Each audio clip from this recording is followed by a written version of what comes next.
Hey guys, जितने भी बच्चों ने Border Road Organization multi skill worker driver engine statics के लिए फॉर्म अप्लाई किया है, उन सभी बच्चों के लिए बेस्ट कंटेंट के साथ क्लासेस चल रहा है। और जल्दी आप लोगों का क्लासेस और एडमिट कार्ड भी आप लोगों को देखने को मिलने वाला है, ठीक है। और जल्दी आप लोगों का एग्जाम भी कंडक्ट करवाया जाएगा, मे बी 1 से 2 मंथ के अंदर आप लोगों का एग्जाम कंडक्ट करवा लिया जाएगा, ठीक है।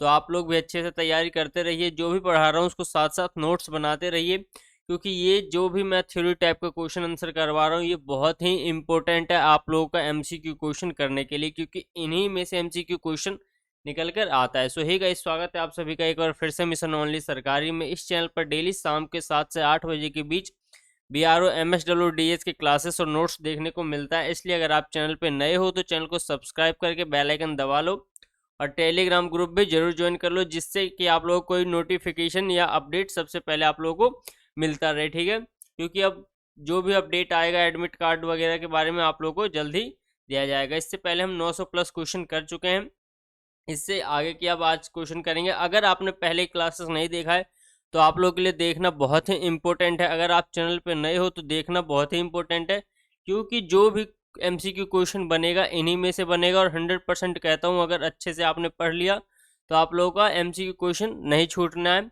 ठीक है। कंक्रीट मिक्सचर और डी जनरेटर का भी मैंने करवा दिया, काफ़ी बच्चे पूछ रहे थे, उसका भी क्लासेस हो चुका है। बस प्लेलिस्ट में आप जाके चेक करिए, वीडियो के डिस्क्रिप्शन में या चैनल के प्लेलिस्ट में मिल जाएगा, ठीक है। तो चलिए क्लासेस करते हैं, ठीक है। नेक्स्ट आगे क्वेश्चन करते हैं। नेक्स्ट क्वेश्चन अपना, बैटरी की बनावट किस प्रकार की होती है। तो अभी हम बैटरी के बारे में पढ़ रहे हैं। कल हमने डिफरेंशियल के बारे में पढ़ा था, आज बैटरी के बारे में पढ़ रहे हैं पूरा, ठीक है। कल कुछ हमने बैटरी के बारे में ही कंप्लीट किया था। तो बैटरी की बनावट किस प्रकार की होती है। बैटरी बॉक्स में 3 या 6 या 12 सेल के लिए अलग अलग कंपार्टमेंट बने होते हैं। प्रत्येक सेल के एक नेगेटिव तथा एक पॉजिटिव प्लेट क्रम में लगी होती है, ठीक है। इनके बीच में सेपरेटर लगाए जाते हैं। प्रत्येक सेल को सीरीज के कनेक्टर के द्वारा जोड़ा जाता है। बैटरी कंपाउंड द्वारा सील कर दिया जाता है। प्रत्येक सेल को इलेक्ट्रोलाइट डालने के लिए बेंड प्लग लगे होते हैं, ठीक है। चलिए नेक्स्ट क्वेश्चन है कि नई बैटरी किस प्रकार की होती है और किस प्रकार से चार्ज की जाती है, ठीक है। तो बैटरी कंपनी 2 प्रकार की बैटरियां बनाती है। एक जो होती है बैटरी ड्राई बैटरी होती है, जो चार्ज नहीं किया जाता है, जो ड्राई बैटरी होती है। दूसरा क्या होता है, ड्राई चार्ज पहले ही कर दिया जाता है। जो बैटरी ड्राई चार्ज नहीं होती है उन्हें धोकर इलेक्ट्रोलाइट डालकर 24 घंटे तक प्लेटों को भीगने देते हैं। और उसके बाद क्या होता है, प्लेट भीग जाने पर लगभग 36 घंटे 3 एम्पियर करंट पर उसको चार्ज करते हैं। कितने घंटे, 36 घंटे तक 3 एम्पियर के करंट पर उसे चार्ज किया जाता है, ठीक है। और फुल चार्ज हो जाने के बाद एम्पियर करंट का लोड क्या होता है, डालकर उसे डिस्चार्ज किया जाता है। पुनः 5 से 6 एम्पियर करंट से उन्हें चार्ज करके क्या होता है, काम में फिर उसको यूज में ले लिया जाता है, ठीक है। ये आप लोगों का क्लियर हो चुका होगा। चलिए नेक्स्ट क्वेश्चन है कि जो बैटरी ड्राई चार्ज नहीं रहती उन्हें किस प्रकार काम में लिया जाता है और किस प्रकार से उससे चार्ज किया जाता है, ठीक है। जो बैटरी ड्राई चार्ज आती है उसमें केवल इलेक्ट्रोलाइट डालकर सामान्य रूप से चार्ज करने के बाद उसको क्या होता है, प्रयोग किया जाता है, ठीक है। नेक्स्ट क्वेश्चन अपना कि बैटरी चार्जिंग सर्किट कितने प्रकार के होते हैं। तो एक सीरीज सर्किट होता है, दूसरा पैरेलल सर्किट होता है। तो पहले सीरीज सर्किट के बारे में जानते हैं। इस सर्किट में एक साथ एक से अधिक बैटरियां चार्ज की जा सकती है। इसके लिए बैटरी का पॉजिटिव दूसरे के नेगेटिव से जोड़ा जाता है, ठीक है। ये एक लाइन से सीरीज में क्या होता है, जोड़ा जाता है। एक का पॉजिटिव तो एक का नेगेटिव जोड़ा जाता है, फिर दूसरे का पॉजिटिव और फिर तीसरे बैटरी का उसमें नेगेटिव, ऐसे करके जोड़ा जाता है, ठीक है। लेकिन पैरेलल में क्या होता है, इस सर्किट में एक के साथ एक अधिक बैटरियों को चार्ज करने के लिए प्रत्येक बैटरी को नेगेटिव तथा पॉजिटिव को पॉजिटिव के साथ ही जोड़ा जाता है। पैरेलल यानी कि ये देख लीजिए, इस तरीके से क्या होता है, बैटरी लगी होती है। अगर पॉजिटिव टर्मिनल जोड़ा गया तो सबका एक साथ पॉजिटिव टर्मिनल जोड़ा जाएगा, और नेगेटिव जोड़ा गया तो सबका एक साथ नेगेटिव ही जोड़ा जाएगा, ठीक है। चलिए नेक्स्ट क्वेश्चन है कि बैटरी चार्जिंग में कौन कौन सी विधियां होती है। तो कांस्टेंट करंट विधि एक होता है और दूसरा कांस्टेंट पोटेंशियल विधि होता है। तो पहले कांस्टेंट करंट विधि के बारे में जानते हैं। इस विधि में बैटरी को पूरा चार्ज होने तक बैटरी चार्जिंग का एक स्तर समान रहता है। इसके लिए बल्बों को पॉजिटिव लाइन में पैरेलल क्या होता है, जोड़ते हैं, ठीक है। दूसरा जो होता है कांस्टेंट पोटेंशियल विधि। इस विधि में विद्युत वोल्टेज लगभग 2.7 वोल्ट प्रति सेल दी जाती है। 6 वोल्ट बैटरी के लिए पोटेंशियल की आवश्यकता होती है। इस प्रकार 12 वोल्ट के लिए 15 वोल्ट की पोटेंशियल आवश्यकता होती है, ठीक है। ये बैटरी से रिलेटेड बहुत क्वेश्चन आप लोगों को देखने को मिलेगा MSWDS में, तो ये सारे टॉपिक अच्छे से आप लोगों का क्लियर करना है, ठीक है। और बाकी आप लोगों को मैं 2000 प्लस MCQ क्वेश्चन करवाने वाला हूँ, ठीक है। बट अपने चैनल का 1000 यूट्यूब फैमिली कंप्लीट करो जल्दी से जल्दी, फिर आप लोगों को मैं 2000 प्लस यूट्यूब पे करवाऊंगा MCQ क्वेश्चन, ठीक है। वो भी बिल्कुल फ्री में करवाया जाएगा, लेकिन आप लोगों को रिस्पॉन्सिबिलिटी दिखा के अपने यूट्यूब फैमिली को 1000 तक पहुंचाना है, और मुझे उम्मीद है आप लोग जरूर पहुंचाओगे, और आप लोगों का सपोर्ट भी मिल रहा है, प्यार भी मिल रहा है, और ज़्यादा से ज़्यादा इस तरह सपोर्ट और प्यार दिखाइए, ठीक है। चलिए नेक्स्ट क्वेश्चन है, यदि किसी कम चार्ज बैटरी के लिए दूसरी बैटरी की सहायता लेनी हो तो कैसे लेते हैं। तो दूसरी बैटरी को उस बैटरी के साथ पैरेलल सर्किट में जोड़ना चाहिए। यह कम वोल्ट की दो बैटरियां, तो उन दोनों को आपस में सीरीज में जोड़कर उस बैटरी को पैरेलल में फिर जोड़ना चाहिए, ठीक है। चलिए नेक्स्ट है कि बैटरी के डिस्चार्ज के समय क्या रासायनिक परिवर्तन होता है। तो डिस्चार्ज के समय पॉजिटिव प्लेट जो भूरे रंग की होती है उन पर, तथा नेगेटिव प्लेट जो स्लेटी रंग की होती है उस पर इलेक्ट्रोलाइट में से गंधक चढ़ा या जाता है, और घोल में केवल पानी ही क्या होता है फिर रह जाता है, ठीक है। ये मैंने आपको कल भी बताया था कि जो नेगेटिव प्लेटें होती है वो स्लेटी रंग की होती है, ये क्वेश्चन आता है, पूछा भी जाता है, और जो पॉजिटिव प्लेट होती है वो भूरे कलर की होती है, ठीक है। तो इतना आप लोगों को ध्यान रखना है। नेक्स्ट है कि बैटरी डिस्चार्ज के समय रासायनिक परिवर्तन का समीकरण क्या होता है। तो पॉजिटिव प्लेटों पर क्या होता है कि PbO2 plus H2 plus H2SO4 equal to क्या होता है कि PbSO4 प्लस 2H2O हो जाता है। ये हमारा क्या है, ये हमारा SO4 Pb के साथ जुड़कर ये O2 हमारा इधर चला गया, ठीक है। फिर हमारा क्या बन गया, ये PbSO4 प्लस 2H2O, ठीक है। नेगेटिव प्लेट का भी इसी तरीके से क्या होता है, Pb प्लस O2 उसके बाद H2SO4 मिलाकर क्या होता है कि PbSO4 प्लस H2O बन जाता है, ठीक है।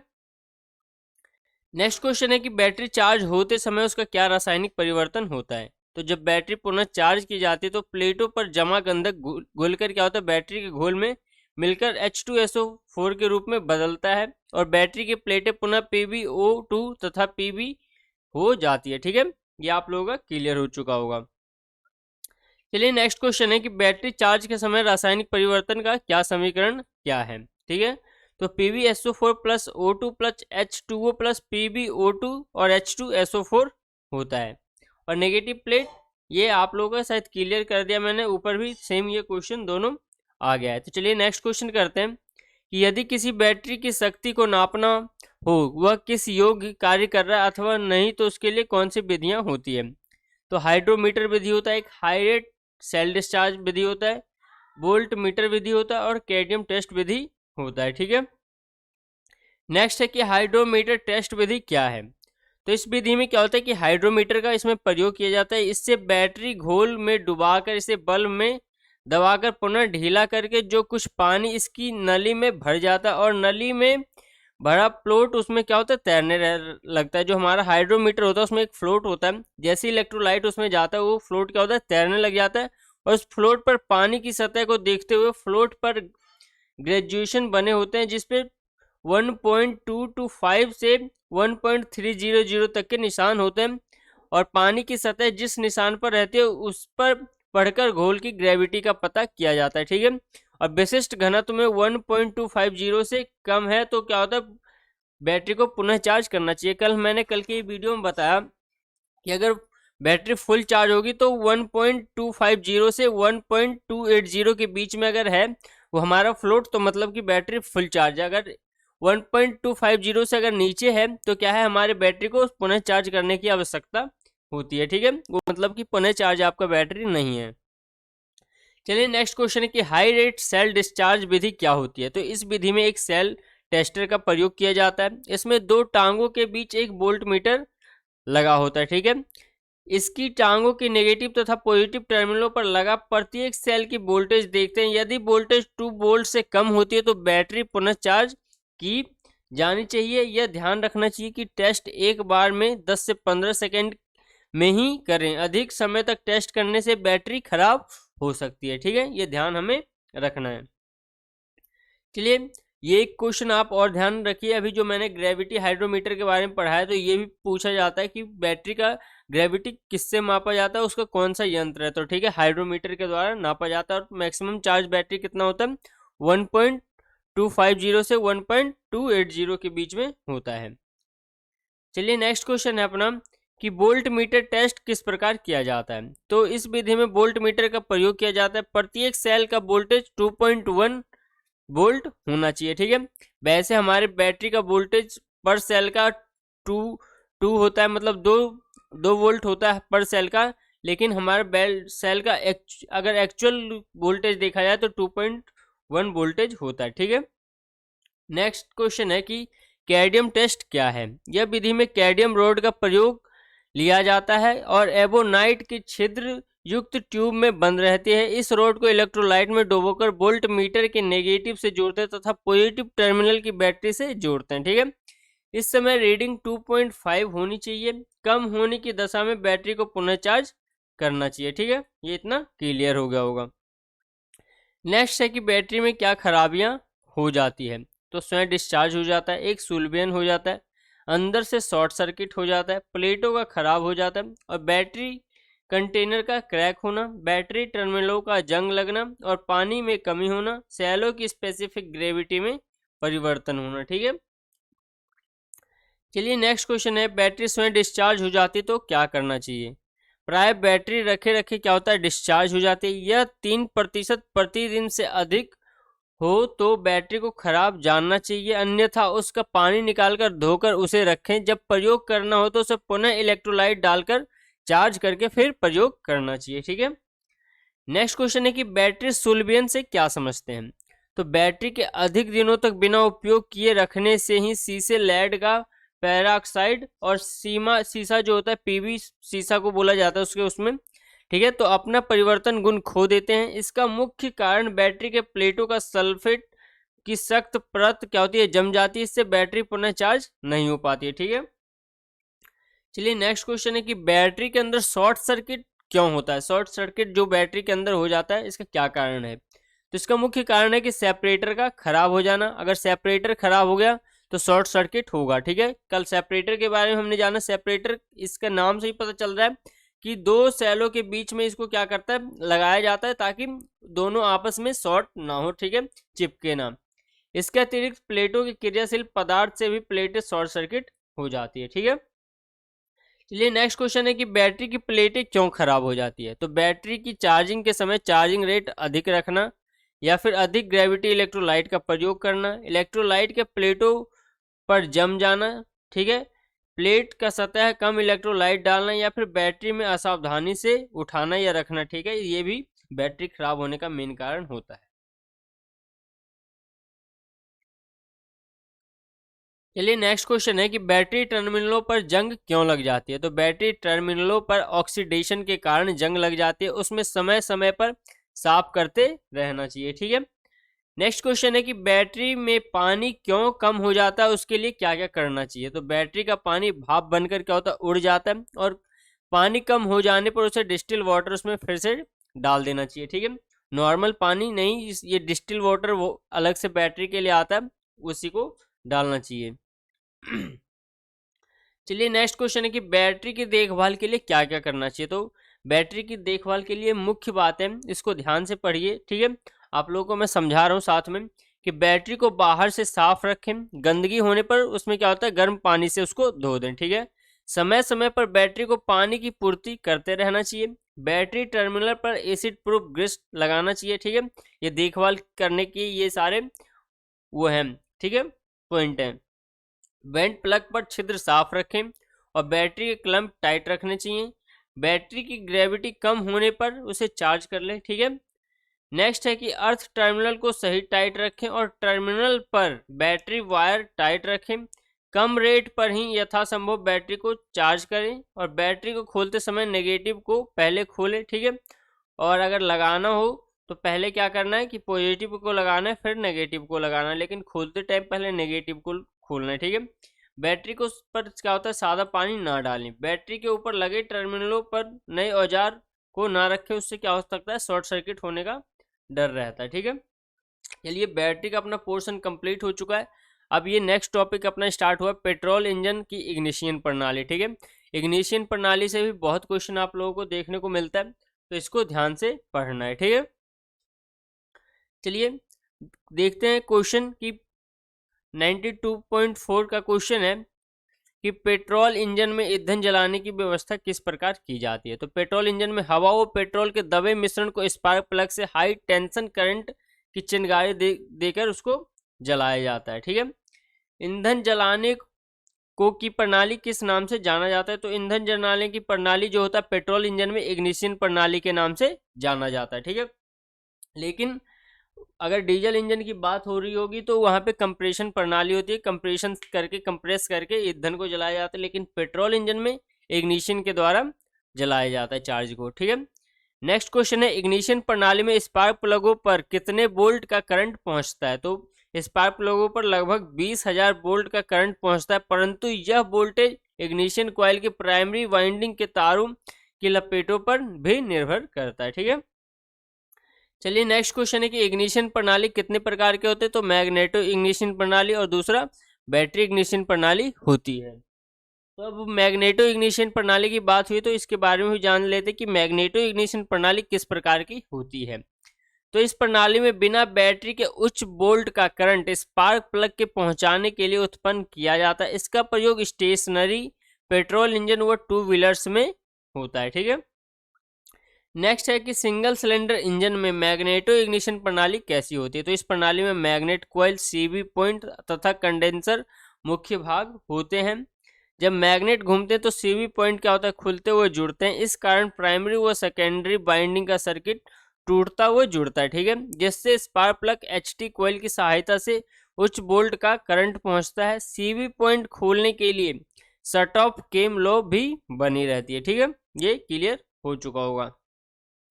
नेक्स्ट क्वेश्चन है अपना 4 सिलेंडर इंजन का रोटेटिंग टाइप मैग्नेटो किस प्रकार का कार्य करता है। तो इसमें क्या होता है कि इस प्रणाली में डिस्ट्रीब्यूटर, रोटर आर्म तथा चारों स्पार्क प्लगों के अतिरिक्त आपस में जुड़े प्राइमरी और सेकेंडरी कॉइल का कंडेंसर प्रयोग होता है। इसमें मैग्नेट घूमता है, जब करंट उत्पन्न होता है तो यह करंट पहले प्राइमरी कॉइल में आता है, उसके बाद फिर जब रोटेटिंग केस सीवी पॉइंट खुलती है तो अचानक हुए संपर्क विच्छेद के कारण सेकेंडरी कॉइल में उच्च वोल्टेज का करंट उत्पन्न होता है। यह करंट रोटर द्वारा फायरिंग ऑर्डर के अनुसार चारों स्पार्क प्लगों को जाता है। इसमें क्या होता है, लगा कंडेंसर सीवी पॉइंट के खुलते तथा उत्पन्न इंस्टीट्यूट करंट को भी सहन करते हैं, ठीक है। चलिए नेक्स्ट क्वेश्चन है कि मैग्नेटो के रखरखाव के लिए क्या क्या आवश्यक होता है। तो समय समय पर शाफ्ट पर ग्रीस लगाते रहें, सीवी पॉइंट गंदे हो तो उसे साफ करें, यदि उसमें गड्ढे पड़ गए हो तो उसे बदल दें, ठीक है। सीवी पॉइंट गैप नाप कर उसे सेट करें, क्वाइलों का इंसुलेशन कमजोर हो तो उस पर वर्निश करें, ठीक है। नेक्स्ट क्वेश्चन है कि मैग्नेटो में क्या दोष आते हैं, उसके क्या कारण होते हैं। तो मैग्नेटो करंट नहीं बनता है, ठीक है। उसके क्या कारण है कि सीवी पॉइंट गंदे या जले हैं, मैग्नेटो कॉइल का जलना या शॉर्ट सर्किट होना, कंडेंसर का खराब होना, सीवी पॉइंट का जाम हो जाना, ठीक है। नेक्स्ट है कि मैग्नेटो कम करंट बनाता है, उसका क्या कारण है कि मैग्नेटो कॉइल दोषपूर्ण है, कंडेंसर फट गया है, सीवी पॉइंट गैप कम है, वायरिंग कनेक्शन ढीले हैं, ठीक है। नेक्स्ट क्वेश्चन है अपना कि मैग्नेट तेज गति पर मिसफायर करता है, उसका क्या कारण है। तो सीवी पॉइंट गैप का बढ़ जाना, सीवी पॉइंट स्प्रिंग का क्या होता है, कमजोर हो जाना, इसका मेन कारण होता है। अगर मैग्नेटो गति मिस फायर कर रहा है, ठीक है, मैग्नेटो धीमी गति पर भी अगर मिस फायर कर रहा है तो क्या कारण होगा, सीवी पॉइंट का गैप कम है इसलिए वो मिस फायर कर रहा है, या फिर कंडेंसर लीक है। नेक्स्ट का ये कारण आ रहा है कि इंजन में गर्म होने पर मैग्नेटो कार्य नहीं करता है, ये एक दोष है। तो इसका क्या कारण हो सकता है कि इंजन में गर्म होने पर मैग्नेटो कार्य नहीं करता, ये दोष का क्या क्या कारण हो सकता है अगर ये दोष आ रहा है। तो मैग्नेट कॉइल अर्थ का शॉर्ट सर्किट या तो हो जाता है, ठीक है, इस कारण ये होता है। नेक्स्ट क्वेश्चन है अपना बैटरी इग्निशन प्रणाली क्या होती है। तो इस प्रणाली में बैटरी के निम्न वोल्ट के करंट इग्निशन कॉइल तथा डिस्ट्रीब्यूटर की सहायता से उच्च वोल्ट का करंट बनाया जाता है। यह उच्च वोल्ट का करंट डिस्ट्रीब्यूटर द्वारा सभी सिलेंडरों के स्पार्क प्लगों को फायरिंग ऑर्डर के अनुसार समय समय पर पहुंचाया जाता है, ठीक है। नेक्स्ट है कि बैटरी इग्निशन में मुख्य भाग क्या है। Battery, ignition coil, distributor, spark plug, LT lead और एचटी लीड होती है। नेक्स्ट क्वेश्चन है कि बैटरी इग्निशन प्रणाली किस प्रकार कार्य करती है। तो सामान्य बैटरी का नेगेटिव टर्मिनल अर्थ रहता है, पॉजिटिव टर्मिनल इग्निशन स्विच के साथ लगा होता है। जब इग्निशन स्विच ऑन किया जाता है तो इग्निशन स्विच से करंट इग्निशन कॉइल के प्राइमरी बाइंडिंग में जाता है और प्राइमरी बाइंडिंग का एक सिरा सीवी पॉइंट द्वारा डिस्ट्रीब्यूटर बॉडी से अर्थ हो जाता है। इस समय प्राइमरी सर्किट पूरा हो जाता है। जैसे ही सीवी पॉइंट खुलते हैं तो प्राइमरी बाइंडिंग में लगभग 250 वोल्ट का करंट उत्पन्न हो जाता है और प्राइमरी बाइंडिंग से जुड़ी सेकेंडरी बाइंडिंग को भी यह करंट प्राप्त होता है। ठीक है, जब पुनः यह करंट समाप्त होता है तो सेकेंडरी बाइंडिंग में लगभग 20,000 वोल्ट क्षणिक करंट उत्पन्न होकर एचटी लीड द्वारा डिस्ट्रीब्यूटर के रोटर तक पहुंचता है, जहां से स्पार्क प्लगों के समय अनुसार उसे प्राप्त होता रहता है। ठीक है, नेक्स्ट क्वेश्चन है कि इग्निशन प्रणाली में बैटरी क्या कार्य करती है। तो बैटरी द्वारा लो टेंशन करंट प्राप्त किया जाता है। इग्निशन प्रणाली में बैटरी का ये कार्य है कि लो टेंशन उसमें करंट प्राप्त किया जाता है। ठीक है, नेक्स्ट क्वेश्चन है अपना कि इग्निशन कॉइल क्या होता है। तो इग्निशन कॉइल एक स्टेटअप जो होता है ट्रांसफार्मर जैसा कार्य करता है।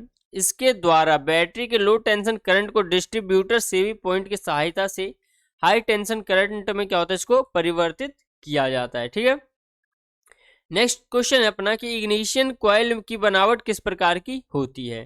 तो ignition coil soft iron core पर दो प्रकार के तांबे के तारों की बाइंडिंग होती है। एक प्राइमरी बाइंडिंग होती है, एक सेकेंडरी बाइंडिंग होती है। तो पहले हम प्राइमरी बाइंडिंग के बारे में समझेंगे। तो देखिए, प्राइमरी बाइंडिंग जो होता है यह इंसुलेटेड तांबे के कुछ मोटे तारों की होती है। इसमें कम टर्न जिनकी संख्या लगभग 200 रहती है। प्राइमरी बाइंडिंग के ऊपर तांबे के इंसुलेटेड महीन तारों का लगभग 2000 टर्न बाइंडिंग रहती है। प्राइमरी बाइंडिंग के एक सिरे से बैटरी की सप्लाई प्राप्त होती है, दूसरा सिरा डिस्ट्रीब्यूटर के सीवी पॉइंट से जोड़ा जाता है। ठीक है, सेकेंडरी बाइंडिंग एक सिरा प्राइमरी बाइंडिंग से जुड़ा रहता है। कुछ इग्निशन कॉइल में हाई टेंशन करंट को नियंत्रित रखने के लिए बैलास्टर रेजिस्टेंस का इसमें प्रयोग किया जाता है। ठीक है, इग्निशन कॉइल को लो टेंशन टर्मिनल पर पॉजिटिव तथा नेगेटिव के निशान बने होते हैं। इतना आप लोगों को क्लियर हो चुका होगा। ठीक है, नेक्स्ट क्वेश्चन है कि डिस्ट्रीब्यूटर का क्या काम है। डिस्ट्रीब्यूटर का क्या कार्य है, इसको ध्यान से आप लोग देखना कि मल्टी सिलेंडरों में इसके द्वारा इग्निशन कॉइल द्वारा मिले हाई टेंशन करंट को फायरिंग ऑर्डर के अनुसार सभी स्पार्क प्लगों को बांटना ही ये डिस्ट्रीब्यूटर का मेन काम है। डिस्ट्रीब्यूटर से ही पता चल रहा है कि ये किसी चीज को डिस्ट्रीब्यूट कर रहा है। ठीक है, तो ये करंट को डिस्ट्रीब्यूट करने का काम करता है, इसको इसलिए डिस्ट्रीब्यूटर बोला जाता है। ठीक है, इसके अतिरिक्त डिस्ट्रीब्यूटर के सीवी पॉइंट द्वारा प्राइमरी सर्किट में मेक एंड ब्रेक किया जाता है, इस जिसके परिमाण स्वरूप हाई टेंशन करंट क्या होता है, उत्पन्न किया जाता है। किसके कारण?